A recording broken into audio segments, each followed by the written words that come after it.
दोस्तों, भारत की राजनीति में बहुत नेता आए, बहुत गए, लेकिन बिहार में एक नेता है जिन्होंने ऐसा रिकॉर्ड बनाया है जिसे सुनकर आप भी चौंक जाओगे, क्योंकि ये है अम, और ये बन चुके हैं 10 बार बिहार के मुख्यमंत्री। अब सवाल उठता है, आखिर ऐसा कैसे? कैसे एक नेता बार बार सत्ता में लौट आता है, और इनकी राजनीति में ऐसा कौन सा जादू है? चलिए इस पूरे सफर को आसान और कहानी की तरह समझते हैं। एक छोटा सा लड़का, बड़ा सफर। बिहार के पटना जिले के बख्तियारपुर में 1958 में एक बच्चा पैदा हुआ। नाम रखा गया नीतीश। पिता थे स्वतंत्रता सेनानी और वैद्य। घर में एक सादगी भरा माहौल। लेकिन नीतीश के मन में एक बड़ा सपना, बिहार को बदलना।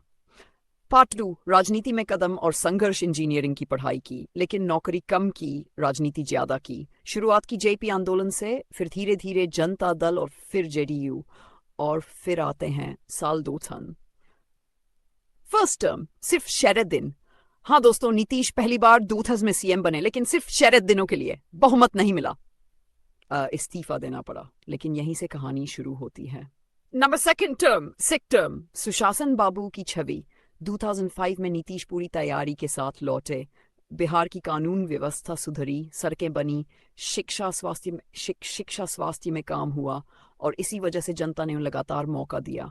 2010 फिर फिंडू तोजी, बार बार बार बार नीतीश कुमार फिर मुख्यमंत्री। लोग कहते थे बिहार में राजनीति बदलेगी, पर सीएम नहीं बदलेगा।